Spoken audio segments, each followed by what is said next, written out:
علیکم، میں ہوں کرن بٹ۔ میں دعا کرتی ہوں خدا آپ کو جہاں بھی رکھے اپنی امان میں رکھے۔ آج میں برطانوی امیگریشن سے متعلق ایک اور تہلکہ خیز اپڈیٹ لے کر آپ کی خدمت میں حاضر ہوئی ہوں۔ جیسا کہ آپ جانتے ہیں کہ پاکستانیوں کی ایک بہت بڑی تعداد ہر سال بہتر مستقبل کی تلاش میں برطانیہ کا رخ کرتی ہے۔ آج میں آپ کے لیے جو اپڈیٹ لے کر آئی ہوں وہ ان تمام غیر قانونی افراد کے لیے کسی بڑے جھٹکے سے کم نہیں جو یہ سوچ کر برطانیہ جاتے ہیں کہ وہاں پہنچنے پر انہیں سرکاری خرچ پر شاندار ہوٹلوں میں رہائش مل جائے گی۔ آج کی اس ویڈیو میں ہم تفصیل سے بات کریں گے کہ برطانوی حکومت نے پناہ گزینوں کے حوالے سے کون سا انتہائی سخت قدم اٹھایا ہے، انہیں ہوٹلوں سے نکال کر کن فوجی بیرکوں میں دھکیلا جا رہا ہے، حکومت نے یہ فیصلہ کیوں کیا، اس پر انسانی حقوق کی تنظیمیں کیوں سراپا احتجاج ہیں۔ اس کے علاوہ ہم یہ بھی جائزہ لیں گے کہ اس ساری صورتحال کا برطانیہ میں موجود پاکستانیوں اور دیگر تارکین وطن پر کیا اثر پڑے گا۔ ویڈیو بہت اہم اور معلوماتی ہونے والی ہے، اس لیے اسے آخر تک لازمی دیکھیے گا۔ آگے بڑھنے سے پہلے میرے چینل کو سبسکرائب کر لیں تاکہ ایسی ہر اہم اپڈیٹ آپ تک سب سے پہلے پہنچ سکے۔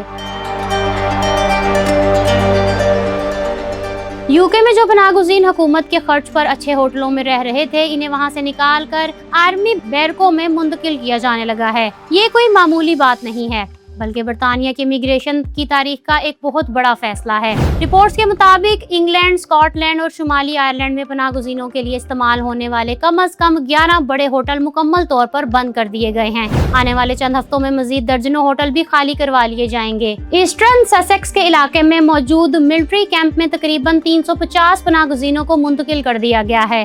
حکومت خود اس بات کا اعتراف کر رہی ہے کہ یہ ملٹری کیمپ کوئی آرام دہ جگہ نہیں بلکہ یہ ایک بنیادی رہائش گاہ ہے جہاں صرف ضرورت کی بنیادی اشیاء ہی دستیاب ہیں۔ ایک وقت تھا جب برطانیہ میں 400 کے قریب ہوٹلز پناہ کے متلاشیوں سے بھرے ہوئے تھے، اب یہ تعداد کم ہو کر 185 رہ گئی ہے۔ اس وقت بھی تقریباً 30,000 افراد ان ہوٹلوں میں موجود ہیں، جبکہ 70,000 سے زائد پناہ گزین دیگر رہائش گاہوں یا فوجی بیرکوں میں زندگی گزارنے پر مجبور ہیں۔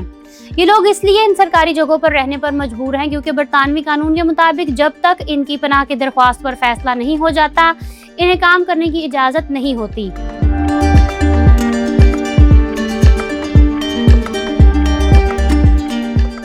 اب سوال یہ پیدا ہوتا ہے کہ آخر برطانوی حکومت کو اچانک اتنا سخت اور بڑا قدم کیوں اٹھانا پڑا؟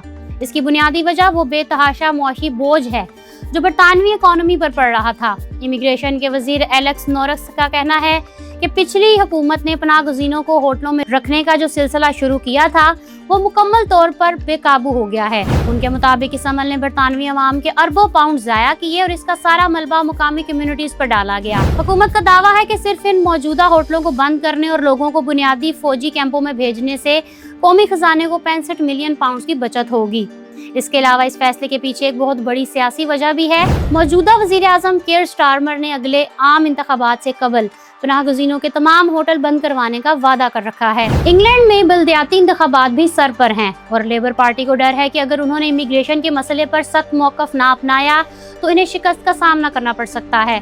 اس کے ساتھ ہی ساتھ دائیں بازو کی سیاسی جماعت ریفارم یوکے کا دباؤ بھی بہت زیادہ ہے جو مسلسل مہم چلا رہی ہے کہ ان تمام 200 ہوٹلوں کو فوری طور پر بند کیا جائے۔ ایک اور انتہائی اہم وجہ مقامی لوگوں کا غم و غصہ بھی ہے۔ پچھلے 2 سالوں کے دوران برطانیہ کے مختلف شہروں میں ان پناہ گزین ہوٹلوں کے باہر تشدد، بعض اوقات پرتشدد مظاہرے بھی دیکھنے میں آئے۔ اگست 2024 میں رودرم کے علاقے میں تو مظاہرین نے ایک ایسے ہوٹل کو آگ لگانے کی کوشش بھی کی جس کے اندر پناہ گزین موجود تھے۔ ان تمام معاشی، سیاسی اور سماجی وجوہات کی بنا پر حکومت نے بالآخر یہ سخت ترین فیصلہ کیا ہے۔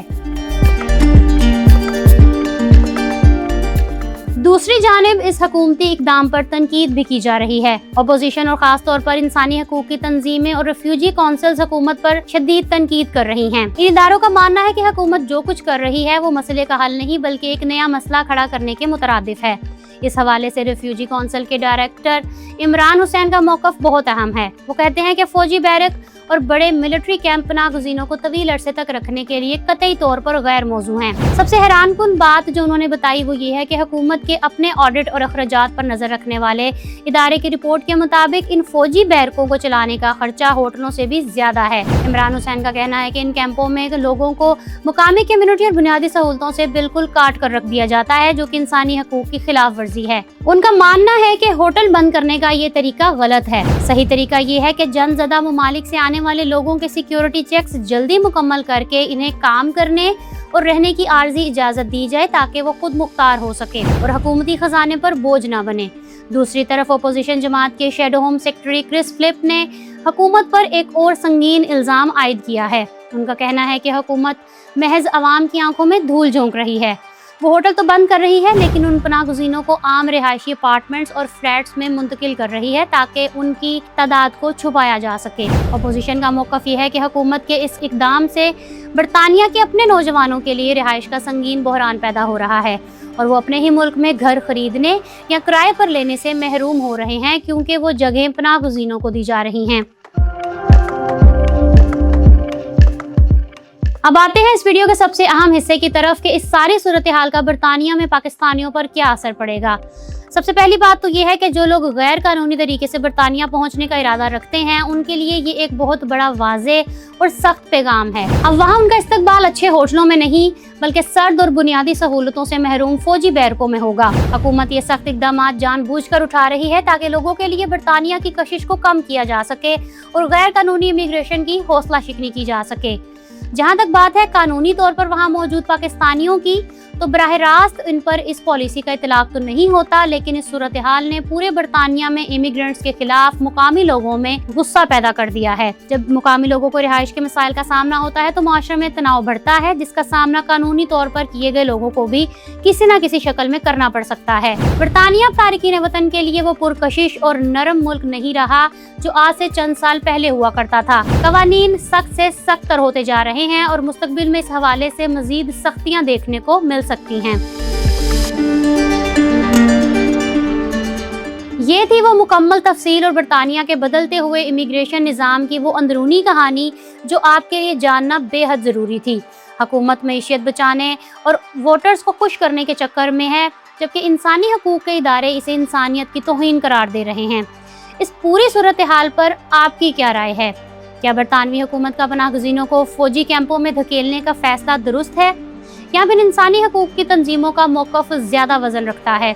اپنی قیمتی رائے کا اظہار کمنٹ سیکشن میں ضرور کیجیے گا۔ اگر آپ کو آج کی یہ ویڈیو معلوماتی لگی ہو تو اسے لائک کریں اور اپنے دوستوں اور رشتہ داروں کے ساتھ لازمی شیئر کریں جو برطانیہ جانے میں دلچسپی رکھتے ہیں۔ اگر آپ دیکھنا چاہتے ہیں کہ لاہور سے مانچسٹر ڈائریکٹ فلائٹ کب سے شروع ہو رہی ہے اور اس سے پاکستانیوں کو کون کون سی سہولتیں ملنے والی ہیں تو یہاں کلک کریں اور یہاں کلک کر کے آپ جان سکیں گے کہ کیا UK کی حکومت ILR کے لیے 10 سالہ انتظار کی شرط ختم کرنے والی ہے۔ میرے چینل کو سبسکرائب کرنا مت بھولیے گا۔ اپنا رکھیے گا بہت سا خیال۔ کرن بٹ کو اجازت دیں۔ اللہ حافظ۔